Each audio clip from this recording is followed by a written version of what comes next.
अल्हम्दुलिल्लाह नहमदुहु व नस्तईनुहु व नस्तगफिरुहु व नऊज़ु बिल्लाहि मिन शुरूरि अनफुसिना व मिन सय्यिआति अअमालिना मन यहदिहिल्लाहु फला मुज़िल्ल लहु व मन युज़लिल्हु फला हादिय लहु।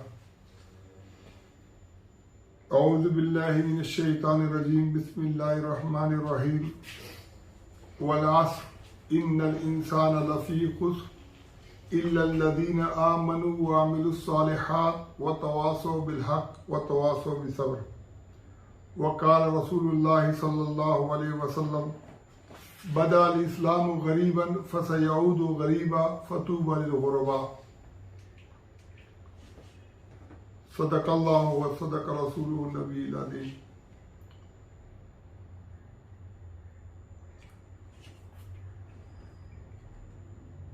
अल्लाह ताला ने इस मुख्तसर सी सूरत के अंदर ज़माने की कसम खाकर फरमाया कि इंसान खसारे में है, मगर वो लोग जो ईमान लाए, नेक अमल किए और हक बात की तलकीन की और फिर सब्र की तलकीन की।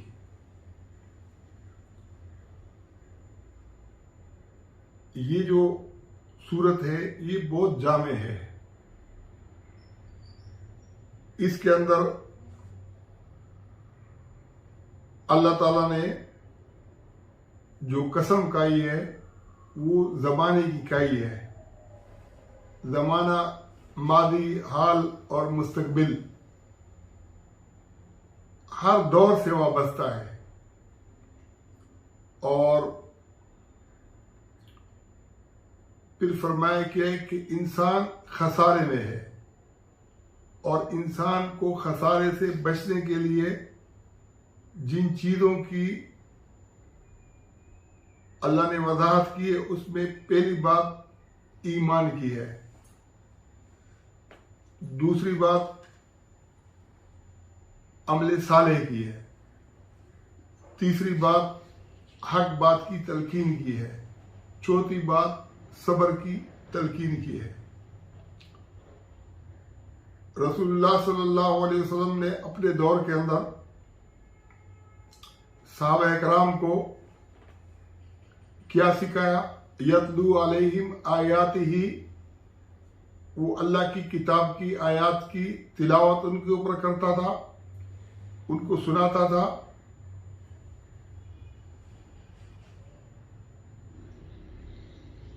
व युज़क्कीहिम, उनका तज़किया नबी अस्सलाम फरमाते थे। व युअल्लिमुहुमुल किताबा, उनको किताब की तालीम देते थे। वल हिकमा, और हिकमत की तालीम देते थे। अब रसूलुल्लाह सल्लल्लाहु अलैहि वसल्लम ने जिन लोगों को, सहाबा इकराम को ये तालीमात दी, उन तालीमात का ताल्लुक नमाज, रोज़ा, ज़कात, निकाह तलाक के मसाइल, माशरती मसाइल, मईशत के मसाइल, जो मोटे मोटी बातें थी इबादत के हवाले से, माशरत के हवाले से, मईशत के हवाले से, वो सब के सब नबी इस्लाम ने उनको तालीम कर दी।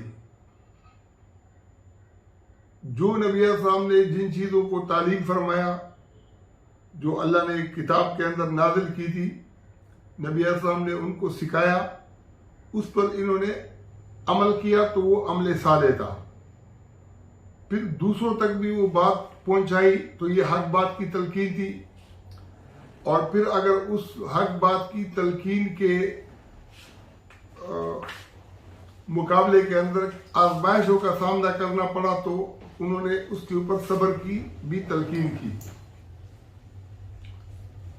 मौजूदा दौर के अंदर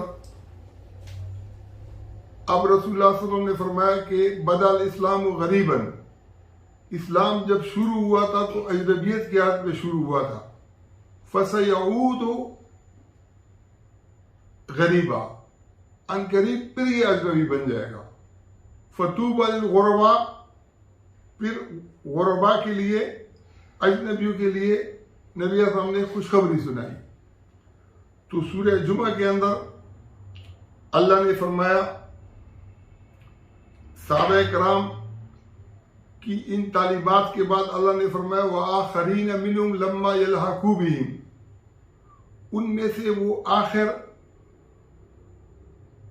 आखिरी लोग जो अभी तक उन पहलों से मिले नहीं है।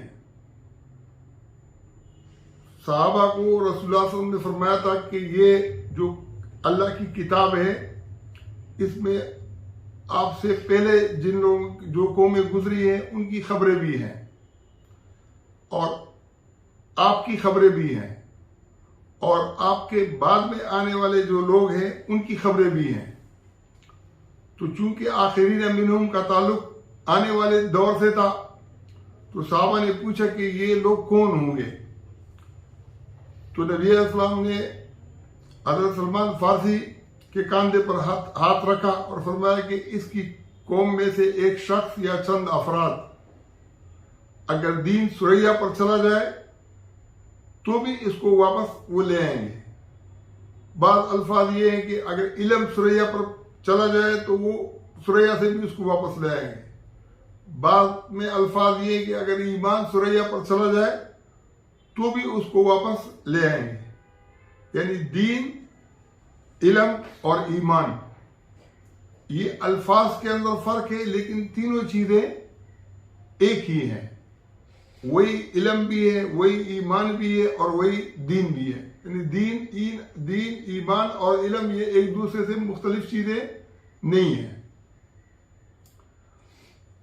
आज के दौर के अंदर अगर हम एक एक चीज का जायजा लें तो एक एक चीज जो है ना वो अजनबी बन गई है। नमाज और नमाज के मसाइल के बारे में अगर मैं ये गुफ्तगू करूं तो इस वीडियो के लिए फिर खाली वही काफी होगी, उस आगे जो है ना उस ज्यादा गुंजाइश नहीं होगी बात करने की। निकाह के ऊपर अगर जो बिगाड़ पैदा किया गया अगर उसके ऊपर बात की जाए तो एक पूरी जो है ना घंटा 1.5 घंटा उसके लिए चाहिए। अगर तलाक के ऊपर बात की जाए तो वो कितना बिगाड़ा गया है और कितना अजनबी बनाया गया है उसके ऊपर भी पूरा जो है 1.5 घंटा जो है ना चाहिए, जिससे जो खराबियां पैदा की गई है वो सबके सामने लाई जाए।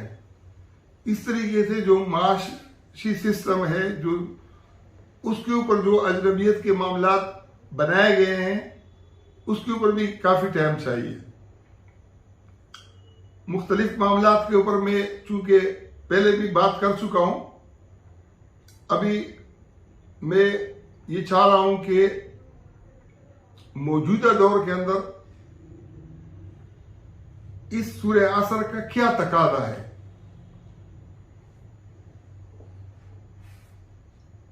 जो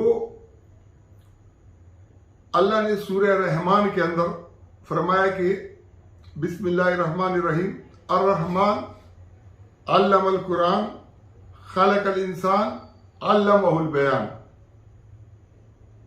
यहां पर अल्लाह ने बराह रास्त अल्लाह का जिक्र किया है, रहमान अल्लाह का जिक्र किया है और फरमाया कि रहमान कुरान सिखाता है और इंसान को उसने पैदा किया है और उसको बयान सिखा दिया है। अब इंसान का जो कुरान के साथ जो ताल्लुक है वो बराह रास्त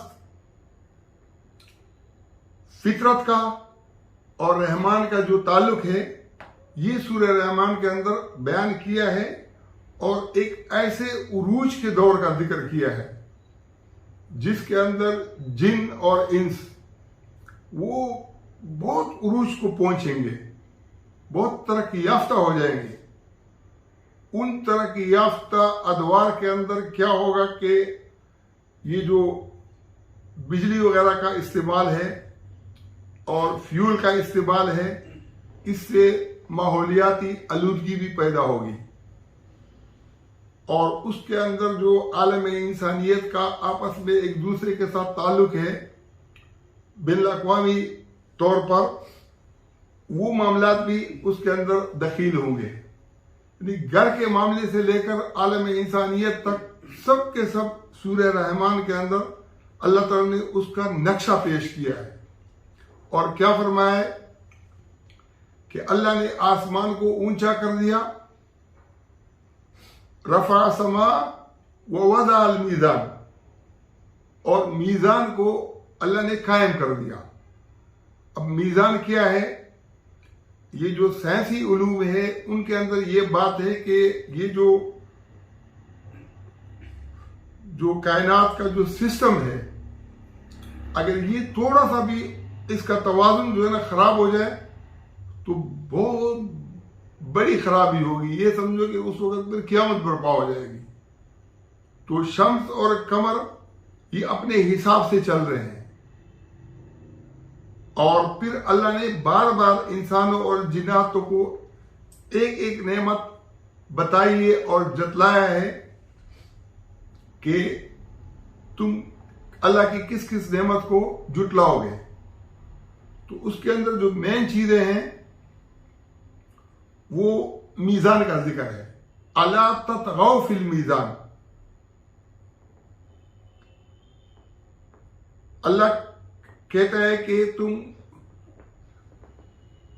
इस मीज़ान से, तवाज़ुन से तजावुज़ मत करो। जैसे कायनात का निज़ाम अगर अपना तवाज़ुन खो बैठेगा तो फिर जो है ना मामलात खराब होंगे। इस तरीके से जो इंसानियत का माशरती निज़ाम है, बैनुल अक़वामी निज़ाम से लेकर माशी निज़ाम, अब जैसे पाकिस्तान के अंदर जो हमारे अदालती निज़ाम है, फौजी है, ब्यूरोक्रेसी है, पार्लियामेंट है, और हमारा जो ना माशी सिस्टम है, हमारा माशरती निज़ाम है, हमारा घरेलू निज़ाम है, हमारा जो है ना तालीम और सिहत का निज़ाम है, अला ततगौ फिल मीज़ान, ये सब के सब ये मुराद है। जहां जो है ना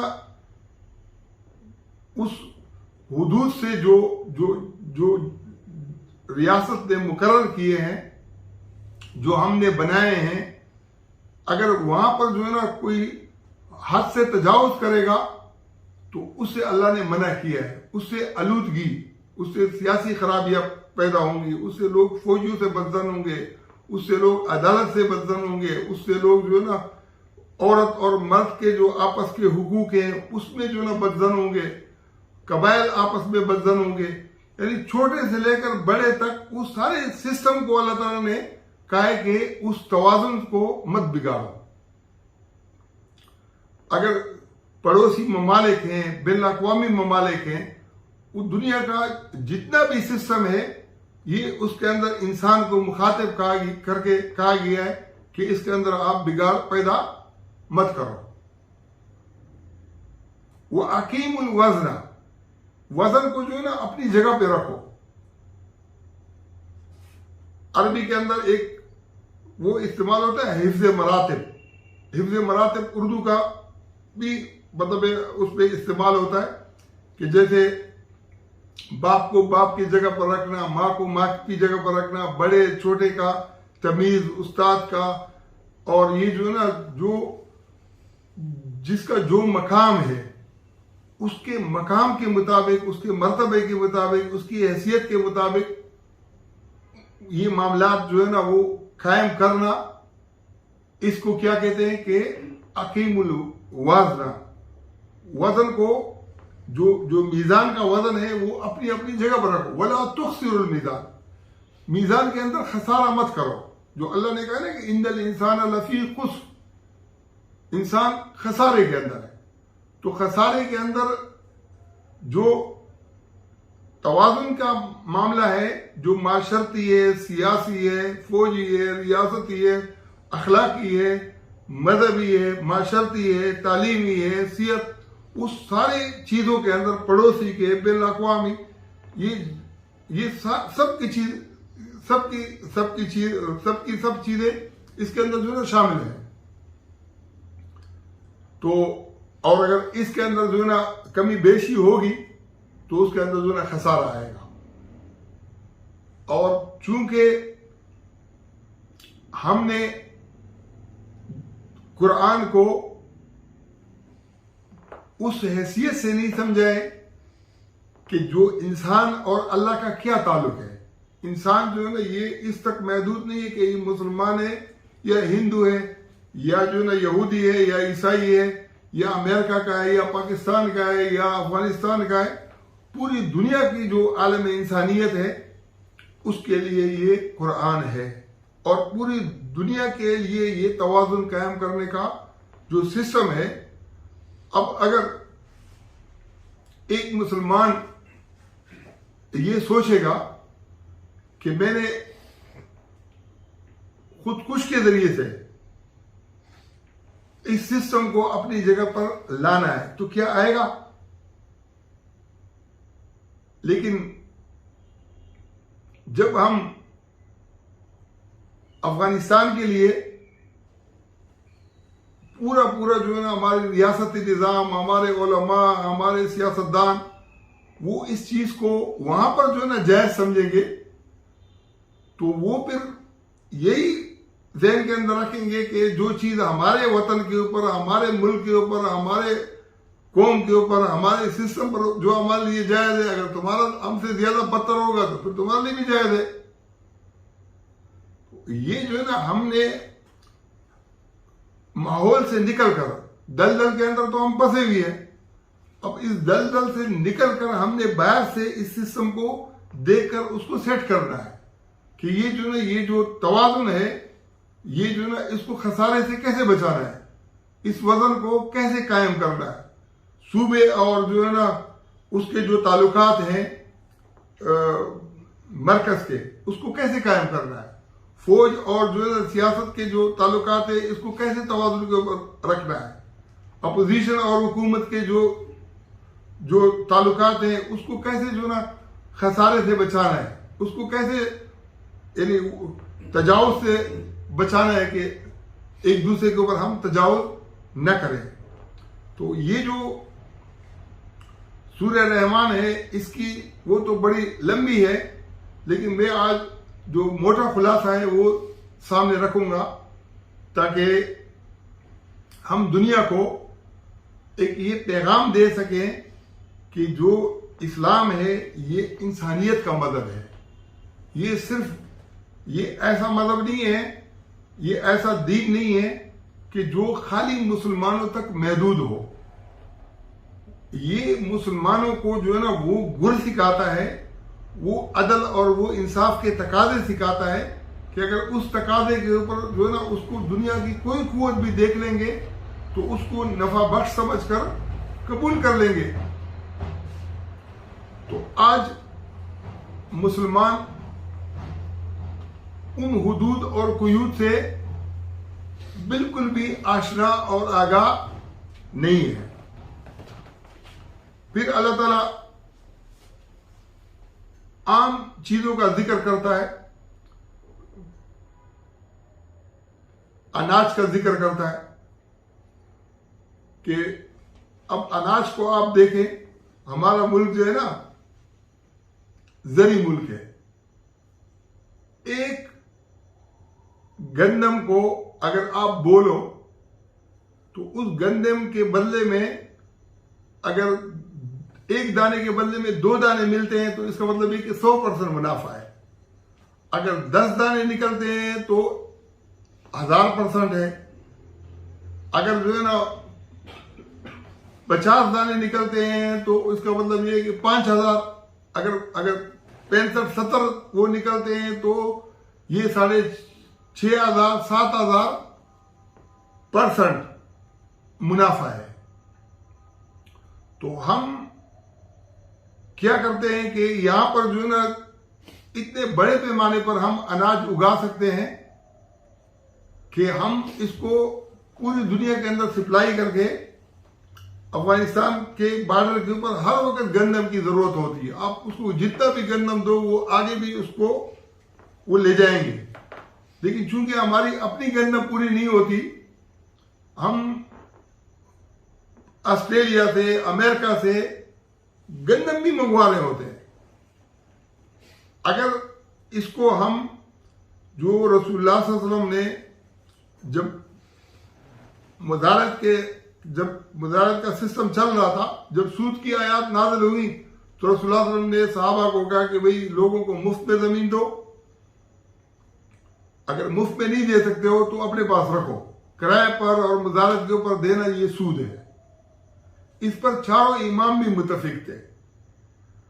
अब अगर हम आएंगे रिवायात के ऊपर, और तो उन रिवायात के अंदर कभी उसके ऊपर इंशाल्लाह में मौका मिलेगा और मैं आपसे बात करूंगा कि ये रिवायात की बुनियाद के ऊपर हम कितने हकायक से जो है हट चुके हैं। हज़रत अब्दुल्लाह इब्न मसूद के सामने किसी ने बात की कि अबू बकर और उमर ने जो है ये कहा है, मामला क्या था? मामला ये था कि एक हज किरान है कि जिसके अंदर उम्रा और हज का एहराम एक साथ बांधा जाता है। रसूलुल्लाह सल्लल्लाहु अलैहि वसल्लम ने जिंदगी में एक हज किया है और उस हज के अंदर हज किरान किया है। आप सल्लल्लाहु अलैहि वसल्लम ने उम्रे के साथ हज का एहराम भी बांधा। तो फिर हजरत उमर ने अपने दौर के अंदर पाबंदी लगा दी। तो जब हजरत उस्मान का दौर आया, हजरत उस्मान ने उससे ज्यादा सख्त पाबंदी लगाई। तो अली ने जो है ना बरबला का, ये बुखारी की रिवायत है कि मैं जो है ना नियत करता हूं हज किरान की, हज और उम्र की एक साथ मेरी नियत है और मैं जा रहा हूं ना, ये तुम कौन हो रोकने वाले? अब कुरान के अंदर भी अल्लाह ने कहा है कि एक साथ हज और उम्र का जिक्र किया है, नबी अलैहिस्सलाम की सुन्नत के अंदर भी था। लेकिन उसके बावजूद जब अब्दुल्लाह इब्न मसूद के सामने किसी ने कहा कि अबू बकर, उमर और उस्मान ने मना किया, तो उन्होंने जवाब दिया, बोलते कि मुझे जो ना ये हैरानगी है कि तुम पर आसमानों से पत्थर क्यों नहीं बरस पड़ते। मैं कह रहा हूं कि रसूलुल्लाह सल्लल्लाहु अलैहि वसल्लम ने ये फरमाया, तुम बोलते कि अबू बकर उमर ने ये किया है। रसूलुल्लाह सल्लल्लाहु अलैहि वसल्लम के सामने अबू बकर और उमर को लाते हो तुम। अब इसके ऊपर जो है ना एक इख्तिलाफ हो गया कि रसूलुल्लाह सल्लल्लाहु अलैहि वसल्लम की सुन्नत से क्या हजरत उमर ने मना किया था। चूंकि जो मजहबी तबकात हैं फिका के अंदर, मसाले के अंदर इसको सही रुख नहीं दिया, तो बाद लोगों ने जो साहबे कराम से जो है ना वो बदजन थे, उन्होंने कहा कि मुशरिकीन मक्का के दौर में भी पाबंदी थी, इस्लाम ने पाबंदी खोली कुरान में, हदीस में, और इन्होंने फिर मुशरिकों की तरह हजरत उमर और हजरत उस्मान ने उसी निजाम की तरफ ले गए। हालांकि अगर सही जवाब उनको दिया होता कि भाई कुरान में भी जायज है, रसूलुल्लाह सल्लल्लाहु अलैहि वसल्लम की सुन्नत में भी जायज है, और हजरत उमर ने जो मना किया है कुरान और सुन्नत के मुकाबले में मना नहीं किया। हजरत उमर ने इसलिए मना किया कि जब गर्मी के अंदर, जब सवारियां भी नहीं थी, और गर्मी के मौसम के अंदर जब कोई उम्रा करे और हज से पहले पहुंचे और वही एहराम बांधा हुआ हो, वो नहा भी नहीं सके, तो उसके एहराम से कितनी बदबू आती होगी। अब वो जो है ना अगर एक साथ बहुत बड़ा इज्तिमा हो और उसके अंदर जो है ना ये इसका जो ताफुन है बदबू का, रसूलुल्लाह सल्लल्लाहु अलैहि वसल्लम की तो बदन से अगर पसीना आता भी था तो खुशबू आती थी, और रसूलुल्लाह सल्लल्लाहु अलैहि वसल्लम ने अगर आज किया होगा तो उस दौर के अंदर किया होगा जब सर्दी का मौसम होगा जिसमें पसीना आता नहीं है। लेकिन ये कि अगर हजरत उमर की कोई सही तौजीह कर देता तो मैं समझता हूं कि हजरत उमर के ऊपर कोई फिर गलत तरह से शक भी न करता। जो उनके मुखालिफीन है वो उसके बारे में ये ना कहते कि इन्होंने कोई बिदअत ईजाद की या रसूलुल्लाह सल्लल्लाहु अलैहि वसल्लम या अल्लाह के मुकाबले में आए। तो आज हमें ऐसे माहौल की जरूरत है जिसके अंदर हम गलतफहमियों को भी दूर करें और दुनिया को भी ये पैगाम दे कि इस्लाम का जो असली पैगाम है वो क्या है और इंसानियत के लिए क्या है। तो अल्लाह ताला ने सूरह रहमान के अंदर एक उरूज के दौर का जिक्र किया है कि जो जिन और इंसान हैं ये ऐसे उरूज के दौर में पहुंचेंगे, इतनी साइंसी तरक्की करेंगे कि सुल्तान के जरिए से अगर वो चाहें तो वो उससे भी निकल सकेंगे। यानी अगर वो एक कहकशाओं का जो है ना चक्कर लगाना चाहे तो वहां पर जो है ना अपने जो हुदूद हैं जिससे जो है ना वैसे आदमी नहीं निकल सकता है, लेकिन साइंसी ताकत की बुनियाद के ऊपर वो निकल सकेंगे। उस उरूज का दौर अल्लाह ने जिक्र किया है। उस उरूज के दौर पे अल्लाह ताला ने फिर ये फरमाया कि जो मुजरिम हैं उनको तो ये यकीन नहीं है कि ऐसा दौर आएगा, इतना बड़ा इनकलाब आएगा, इतनी बड़ी अदालतें कायम होंगी, इतना इंसाफ कायम होगा। तो उनके जहन दिलो दिमाग के अंदर ये चीजें नहीं थी, लेकिन अल्लाह ने कहा कि ये इनकलाब आके रहेगा और जो मुजरिम हैं वो चेहरे से पहचाने जाएंगे और उनको नवासी जो पेशानी के ऊपर सर के बाल हैं और जो इंसान के जो है ना अकदाम पांव हैं उनसे उनको पहचाना जाएगा। आज जदीद टेक्नोलॉजी ऐसी पहुंच गई है कि चेहरा भी पता चलता है और चाइना ने भी ये टेक्नोलॉजी निकाली है। और अगर दुनिया के अंदर एक अच्छा सिस्टम खिलाफत अलामिना जो नबूवत कायम हो जाए तो ये जितने भी मुजरिम हैं, मुजरिम का ताल्लुक ये नहीं है कि मुसलमान है या काफिर है, इससे उसका कोई मुजरिम है, चाहे वो मुसलमान है, सिख है, हिंदू है, यहूदी है, ईसाई है। और जो मुजरिम नहीं है वो जो है ना वो चाहे वो मुसलमान है, चाहे सिख है, चाहे हिंदू है, चाहे वो ईसाई यहूदी है, जो मुजरिम नहीं है वो मुजरिम नहीं है। तो पकड़ा किसको जाएगा? मुजरिम को पकड़ा जाएगा। अब जो इस्तिलाहात हैं, बरज़ख की एक इस्तिलाह है। हम ये समझते हैं कि शायद बरज़ख का ताल्लुक इंसान के मरने से लेकर जो कब्र के मराइल हैं क़यामत तक, ये आलम बरज़ख है, ये भी बरज़ख है।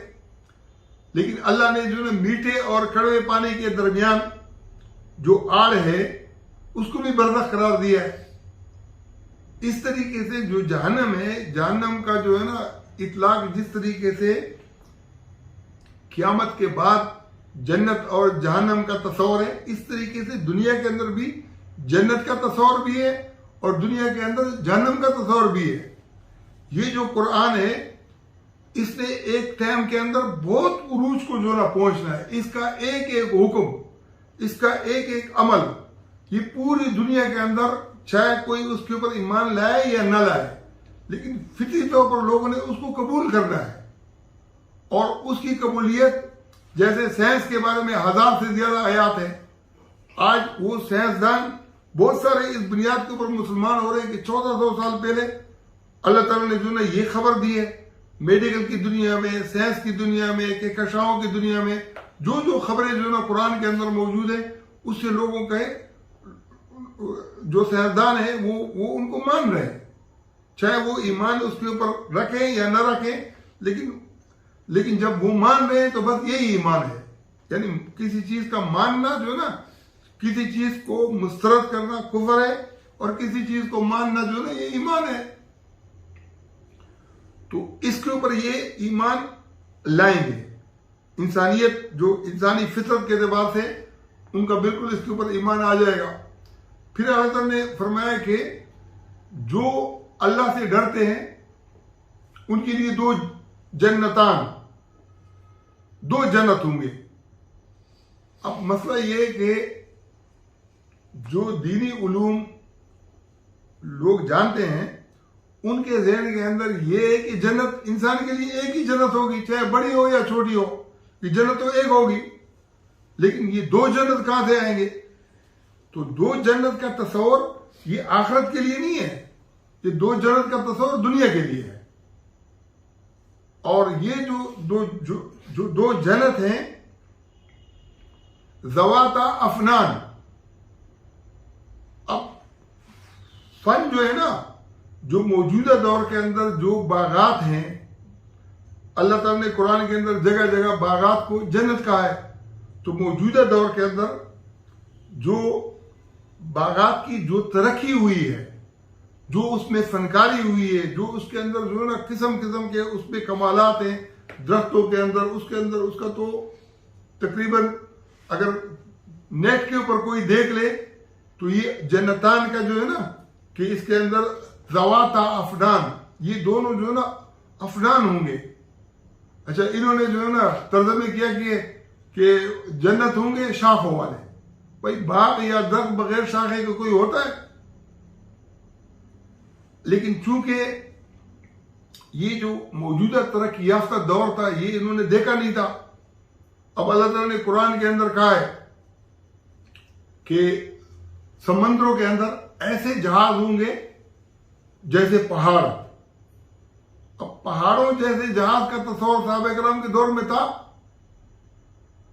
तो ये सूरह रहमान उस दौर के लिए नहीं है। ये सूरह रहमान मौजूदा दौर के लिए जब दुनिया ने तरक्की की है।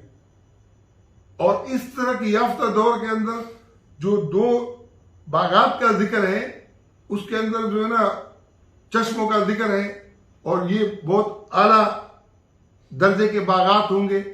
फिर अल्लाह ने कहा है वह मिन दूनिहिमा जन्नतान, ये जो दो बाग हैं इनके अलावा दो जो है ना दो बाग और होंगे। अब इंसान का जो दिमाग है उसे कितना खुलना चाहिए। यानी आखिरत के अंदर जो जन्नत है वो तो एक होगी, दो जन्नत का। फिर बोलते कि फिर अल्लाह ताला कहते कि ये दो बागात के अलावा था कि ये जो इंसान है जो खुद को जबरदस्ती से बिल्कुल कुरान की तरफ मुतवज्जो नहीं कर रहा है और उल्लू जैसे बैठा है, ताकि ये उसका दिमाग खुल जाए कि भाई ये जो है ये बार बार दो जन्नत का जिक्र।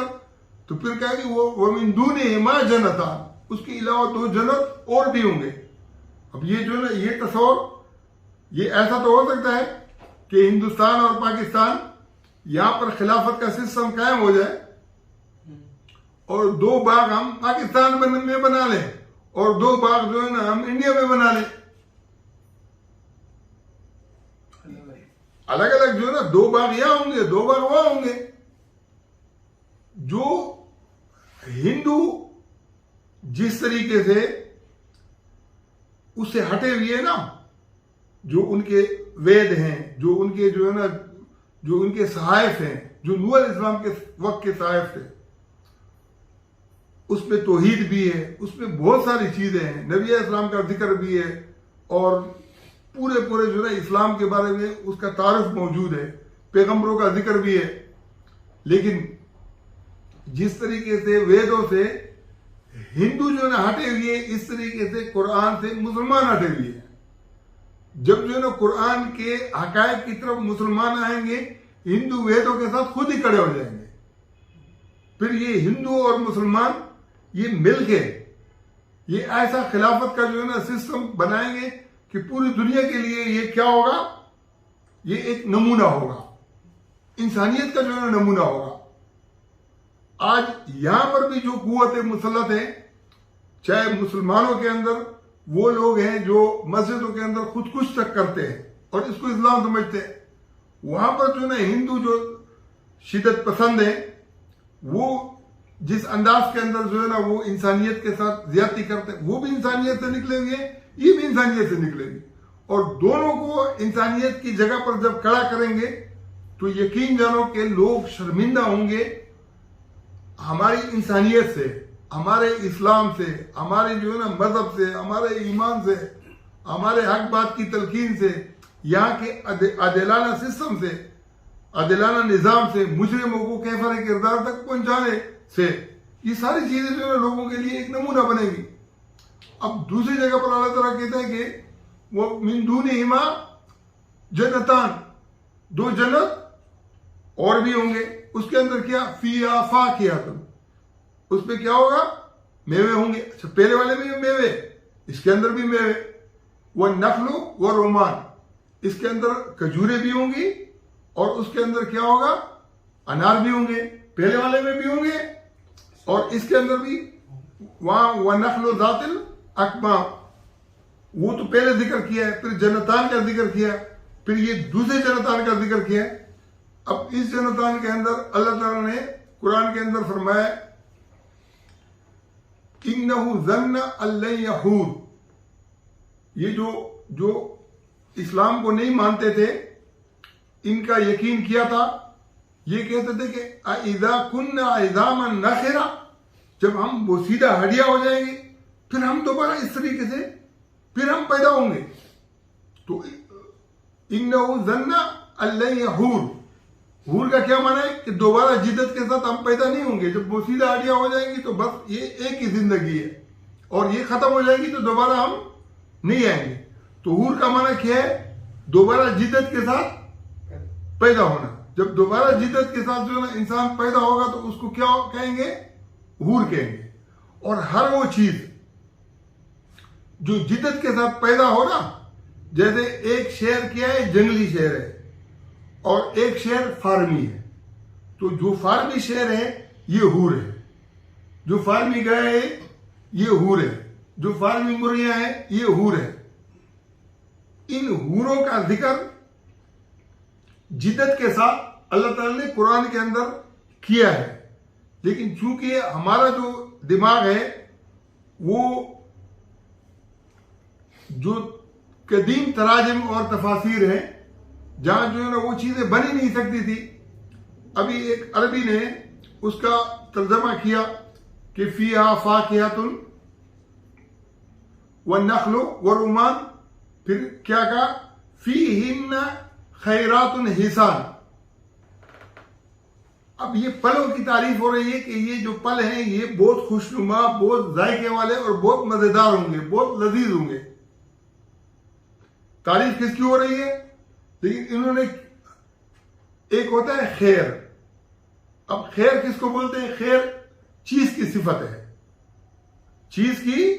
और औरत की सिफत क्या है? औरत अगर होगी तो खैरा, खैरतुन, खैरतुन खैरात। तो उन्होंने कहा कि अगर जो है ना ये खैर से मुराद औरत होती तो खैरात होता, खैरतुन से होती। फिर उन्होंने कहा कि ये जो है ना ये क्या है? ये सिफत किसकी है? ये सिफत जो हूर की सिफत है, जो उसकी सिफत है फीहिन्ना खैरातुन हिसान, कि ये जो फ्रूट होंगे, जो फल होंगे ये बहुत खुशनुमा और बहुत मजेदार किस्म के होंगे। आज आप नेट पे देखो और जहां जहां चाइना वगैरह के अंदर लगाए हुए हैं वो आपको जो ना बिल्कुल बेहतरीन किस्म की जो ना ये, अच्छा उसी फ्रूट की पहले भी तारीफ की है। और वहां क्या कहा है? कअन्नहुल याकूत वल मरजान। याकूत और मरजान दोनों लाल रंग के होते हैं, लेकिन उनका रंग जो है ना वो आम उसके अंदर बहुत खूबसूरत लगता है। इस तरीके से जो जदीद फल हैं जिसके अंदर जो है ना ये अनार हैं या सेब हैं या इस तरह के वो हैं, वो बिल्कुल ऐसे लगते हैं कि जैसे अब उन्होंने उसको किसी और चीज से तस्बीह दी है। तो यहां पर फिर अल्लाह ने जो ये कहा है कि फीहिन्ना खैरातुन हिसान, ये किसकी सिफत है? ये उन पौधों की सिफत है, उन फ्रूट की और उन समरात की, उन फलों की सिफत ये बयान की है कि वो बहुत मजेदार होंगे, बहुत खुशनुमा होंगे, बेहतरीन होंगे। फिर अगली सिफत क्या बयान की है? हूरुम मकसूरातुन फिल खियाम। तो अरबी ने जो है ना उसका तर्जमा वो किया कि हूर से मुराद जदीद किस्म के फल, जदीद किस्म के, मकसूरतुन यानी बंद, खयाम तो उन्होंने तर्जमा किया है कि खयाम से मुराद क्या है? जो इसके छिलके होते हैं, अनार का छिलका है, केले का छिलका है, तो ये भी खेमा है। लेकिन मैं ये समझता हूं कि उसने मुगालता कहा है। हूर मकसूरातुन फिल खयाम, ये हूर में जो जदीद जो है ना फल हैं ये बंद होंगे खेमों के अंदर। खेमों के अंदर कैसे बंद होते हैं? जो प्लास्टिक के जो है ना उनके ऊपर खेमे होते हैं उससे उनको जो है ना ये क्या देते हैं, जो उनका टेम्परेचर होता है उसको मेंटेन रखते हैं। और उसके टेम्परेचर बदलने से अगर ज्यादा टेम्परेचर दे दिया तो आप सर्दियों के अंदर आम भी हासिल कर सकते हो, और अगर जो है ना गर्मियों के अंदर जो है ना ठंडा टेम्परेचर दे दिया तो गर्मियों के अंदर आप माल्टे भी बना सकते हो। तो ये जो बगैर मौसम के फ्रूट आते हैं इसके लिए बाकायदा अभी ये दुनिया के अंदर कोई नई बात नहीं रही है। अच्छा, उसके लिए फिर अल्लाह ने क्या फरमाया? वलम यतमिसहुन्ना कबलहुम इंसन वला जान, इससे पहले इंसान और जिन ने उसको छुआ नहीं है। तो जब दुनिया ने तरक्की नहीं की थी तो इंसान और जिन ने उसको छुआ था। तो इंसान भी, आज का जो इंसान है वो छूता भी है, आज का जिन है जो छूता भी है, काता भी है। और जो पहले वाले इंसान थे और पहले वाले जिन्नात थे, जब तक इस दौर में नहीं आए तो उन्होंने कहा अगर हम ये चीजें आम कर देंगे तो उसके नतीजे के अंदर यह होगा कि लोगों को कुरान समझ में आएगा, लोगों को कुरान। अब नबी अस्सलाम ने जो है ना एक खुशखबरी दी, साहबा से पूछा कि या रसूलल्लाह, नबी अस्सलाम ने साहबा को कहा कि आप ये बताओ कि ईमान के एतबार से अजीब लोग कौन है। साहबा ने कहा कि हम हैं। बोले तुम क्यों अजीब हो, तुम्हारे सामने तो मैं बैठा हूं। नहीं, पहले उन्होंने कहा कि अजीब लोग जो है ना फरिश्ते होंगे। तो उन्हें कि फरिश्ते क्यों होंगे, वो तो सब कुछ देखते हैं। फिर उन्होंने कहा फिर अंबिया होंगे। बोलते कि अंबिया क्यों होंगे, उनके ऊपर तो वही नाज़िल होती है। फिर कहा कि फिर हम हैं। बोलते कि आप क्यों हैं, आपके सामने तो मैं बैठा हूं, तुम्हारे सामने वही नाज़िल होती है। तो उन्होंने कहा कि फिर या रसूल अल्लाह हम नहीं जानते। तो उन्होंने फिर कहा, फिर रसूल अल्लाह ने फरमाया कि आखिरी दौर में कुछ लोग होंगे जिनका कुरान के ऊपर ऐसा ईमान होगा जैसे तुम्हारा है। अच्छा, उनका ईमान तो इसलिए था कि रसूलुल्लाह सल्लल्लाहु अलैहि वसल्लम की सोबत उनको हासिल थी और सोबत की बुनियाद के ऊपर इनका ईमान बुलंद था। हमें नबी की सोबत तो हासिल नहीं है, लेकिन हमने कुरान को मौजूदा दौर के अंदर जो जिस तरीके से पाया है, क्या उस दौर के अंदर जो ना ये चीजें जिक्र की है, तो हमारा जो है ना वो ईमान उसी तरह से खुद ब खुद आ गया। और जब हम इसकी तशहीर करेंगे तो फिर सूरह रहमान के अंदर भी 3 किस्म के लोग हैं। एक किस्म के लोग, एक तरह के दो बाग होंगे। दूसरे किस्म के जो लोग हैं उसके लिए दूसरे बाग 2 किस्म के और होंगे। और तीसरे किस्म के लोग वो मुजरिम होंगे। तो सूरह वाक़िया के अंदर भी इसका क्या है, तस्करा है। और 3 किस्म के लोग हैं। सुल्लतुम मिनल अव्वलीन, पहलों में से जो है ना बहुत हैं जो पहले नंबर के लोग हैं। वो कलीलुम मिनल आखिरीन, आखिर में से बहुत कम लोग, चंद अफराद होंगे। फिर असहाबुल यमीन, उसके लिए सुल्लतुम मिनल अव्वलीन, पहलों में से भी बहुत है, वह सुल्लतुम मिनल आखिरीन। अच्छा, इन दोनों के अंदर जो फर्क है, इसके अंदर यह है कि जो है ना, जो साबिकून है, इनके लिए क्या होगा कि वैसे तो शिकार के ऊपर पाबंदी होगी, लेकिन इनको जो परिंदे वो चाहेंगे उसका गोश्त ये खाएंगे कि बेचारों ने बड़ी मेहनतें की है, चलो अब इनको गोश्त भी खिला दो। बाकी जो असहाबुल यमीन है उनके लिए भी बड़ी बड़ी नेमत है। और तीसरे जो लोग हैं वो असहाबुल मशअमा है।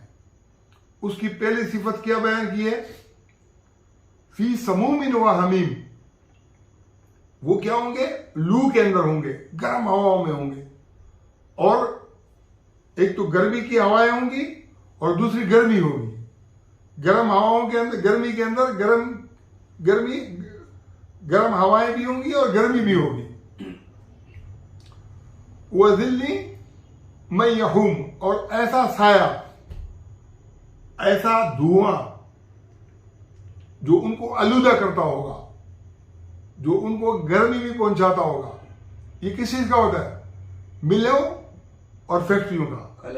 जो एक बागात के एरिया होंगे उसमें अच्छे लोग काम कर रहे होंगे, और ये जो बुरे लोग होंगे उनको और कोई सजा नहीं होगी।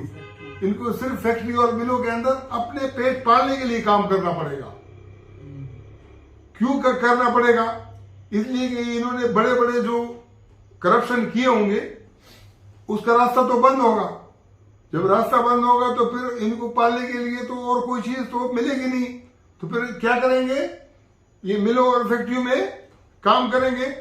और ये जो साया होगा, जो गर्म साया होगा, ला बारिदिन वला करीम, ये ठंडा भी नहीं होगा और न इज्जत वाला होगा, यानी उनको कोई इज्जत। इन्नहुम क़ब्ल ज़ालिका मुतरफीन, इससे पहले ये लोग बहुत खुशहाल थे। ये बड़े बड़े जर्नैल, बड़े बड़े सियासतदान, बड़े बड़े जो ना ब्यूरोक्रेट, जो और सिफत उनकी क्या होगी, इन्नहुम यसिर्रून अलल हिंसिल अज़ीम, वो बड़े बड़े हाथ मारने पर ये नहीं है कि एक दफा मारा ना, वो बार बार मारते रहते थे, बार बार जो है ना ये करप्शन के अंदर। फिर अल्लाह कहते हैं कि ये तो वो लोग हैं जिनको जो है ना, जिनका अल्लाह के ऊपर ईमान नहीं है, ऊपर से मुसलमान है, यहूदी है, हिंदू है, जो भी है, लेकिन इनका असल में अल्लाह के ऊपर कोई ईमान। फिर वो सिफात बयान की है। फिर अल्लाह ताला ने आगे जाके फिर ये 3 चीजों का वो किया है कि जो फिर आखिरत का जिक्र किया है। ये तो दुनिया के अंदर होगा, आखिरत के अंदर फिर अल्लाह ने दूसरे सिफात बयान की है कि ये मामलात होंगे। सूरह वाक़िया के अंदर पूरी तफसील है। और आखिर में अल्लाह ताला ने फिर कहा है कि जो अस्साबिकून फरौहुम व रैहान, उनका तो क्या कहना, उनकी तो बात ही अलग है। और वो जो असहाबुल यमीन है, फसलामुन लका मिन असहाबिल यमीन, ये हर वक्त नबी अस्सलाम के ऊपर सलात व सलाम पढ़ते होंगे। सलात व सलाम रसूलुल्लाह के ऊपर दुरूद। वो बोलते कि यार इनकी वजह से जो ना इतना बड़ा इनकलाब आया, हम गुर्बत से निकल कर कहां से कहां पहुंच गए। और ये जो आखिरी है उनके लिए फिर मजम्मत वाली बात है।